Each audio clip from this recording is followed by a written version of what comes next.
भाई साहब 1.3 crore accounts, mutual fund accounts dead पड़े हुए हैं। अभी ट्रांजैक्शन बिल्कुल डेड हुआ हुआ पड़ा है, उनके अंदर फ्रीज हो चुके हैं अकाउंट्स।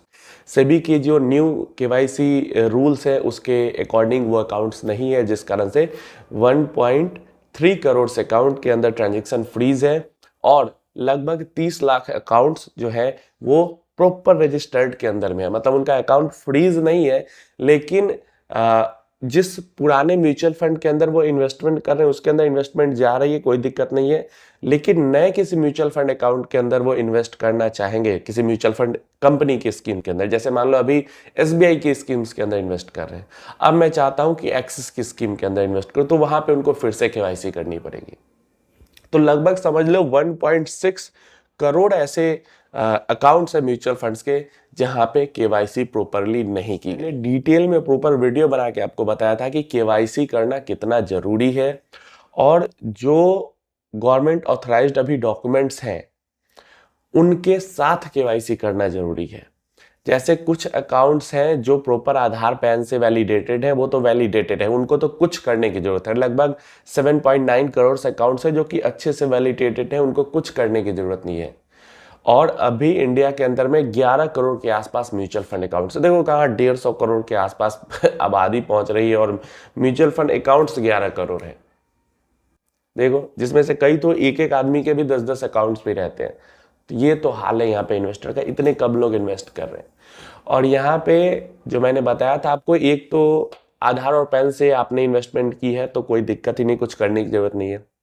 इसके अलावा वोटर आईडी से भी अगर आपने की है तो वोटर आईडी वाला आपका जो अकाउंट है वो, जैसे मैंने अभी बताया, वो रजिस्टर्ड रहेगा, मतलब इन्वेस्टमेंट जाती रहेगी। लेकिन दूसरी कंपनी की स्कीम में इन्वेस्ट करने जाएंगे तो आधार से फिर से केवाईसी करनी ही पड़ेगी।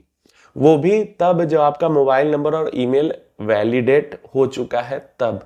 ये भी जरूर ध्यान रखना, अगर मोबाइल नंबर ईमेल वैलिडेट नहीं हो रहा है तो भी आपका अकाउंट फ्रीज हो जाएगा।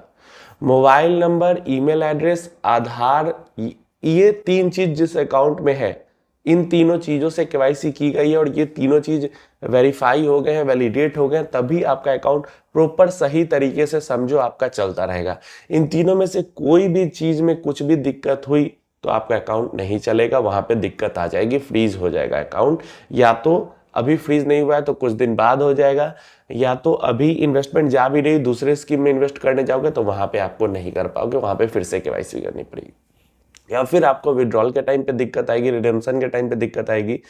तो ये जो 1.6 करोड़ नंबर होता है जिनका या तो प्रॉपर आधार के साथ केवाईसी नहीं है, या फिर मोबाइल नंबर या ईमेल एड्रेस ये सब रजिस्टर्ड नहीं है, वैलिडेटेड नहीं है, 1.6 करोड़ अकाउंट्स है। इतने समझ में आ रहा है, इतने अकाउंट्स में पैसा कितना होगा और कितना ज्यादा। अभी हम लोग बात करते हैं ना, अवेयरनेस बहुत बढ़ गई, अवेयरनेस बहुत बढ़ गई।